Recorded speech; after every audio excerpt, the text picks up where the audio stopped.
Indica diesel variant காரில் break நிற்கலன்னு சொல்லி customer video பார்த்து நம்ம கேரேஜுக்கு எடுத்து வந்தாங்க. பிரேக் ஆயில் செக் பண்ணி பார்த்ததில் பிரேக் ஆயில் ஃபுல்லாக ட்ரையாக இருந்துச்சு. நம்ம அதனால் டாட் 3 பிரேக் ஆயில் ஃபுல் பண்ணிவிட்டு பம்மனு செக் பண்ணி பார்த்ததில் எம்சிக்கு மேலே வர பிரேக் டியூப் வந்து பாடியில் உரசி மழை தண்ணி அந்த இடத்துல படுறதுனால துரு பிடிச்சி பிரேக் டியூப் வந்து கட்டாக இருந்துச்சு. பிரேக் டியூப் பொறுத்தளவுக்கு தயவுசெய்து பழசு வந்து நம்ம போட வேணாம், மறுபடியும் பிரேக் டவுன் ஆகிறதுக்கு அதிக வாய்ப்பு இருக்குது. ஏன்னா பிரேக் வந்து ரொம்ப முக்கியமானது. பிரேக் டைப்லாம் பார்த்தீங்கன்னா ரொம்ப அதிக செலவில் வராது, ஒரு 300ரூவாலேருந்து 400 வரும். பிரேக் ஆயில் பார்த்தீங்கன்னா ஒரு 150 ரூபா 200 வரும், இவ்வளோ தான் செலவே வரும்.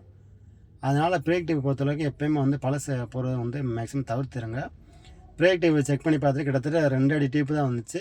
பிரேக் டியூப்பை ஃபிட் பண்ணக்கப்புறம் பிரேக் ஆயில் வந்து ஃபுல் பண்ணோம். ஃபுல் பண்ணிவிட்டு 4 வீலையும் நல்லா ஏர் எடுத்துகிட்டு, ஏன்னா 4 வீலையும் வேறு எதுவும் வீல் சிலிண்ட்ரு மற்றபடி பிரேக் பேடு பிரேக் ஷூ எல்லாம் செக் பண்ணி பார்த்தேன். ஏன்னா பிரேக் வந்து ஒரு தடவை வீக்காக இருந்தாலும் மற்றபடி எல்லா டியூப்பும் ஓரளவுக்கு வீக்காக இருக்கிறதுக்கு அதிக வாய்ப்பு இருக்குது. 4 வீலையும் கழட்டிட்டு ஏர் எடுத்து விட்டு 4 வீலையும் ஃப்ரெண்டு பேக்கு எல்லா வீலையும் நல்லா ஏர் எடுத்து விட்டு ஆயில் பிரேக் ஆயில் எல்லாமே எடுத்து விட்டு புது ஆயில் ஃபுல் பண்ணோம். ஃபுல் பண்ணிவிட்டு பிரேக் நல்லா பம்ப் பண்ணிவிட்டு ஒரு 10-15 கிலோமீட்டர் ஓட்டி பார்த்துட்டு ஜென்ரல் செக்கப் பார்த்துட்டு கஸ்டமரை கொடுத்தேன். கஸ்டமர் சாட்டிஸ்ஃபைடாக இருந்தாங்க. இந்த வீடியோ பிடிச்சா நம்ம சேனல் லைக் பண்ணி ஃபாலோ பண்ணி வச்சுக்கோங்க. தேங்க்யூ.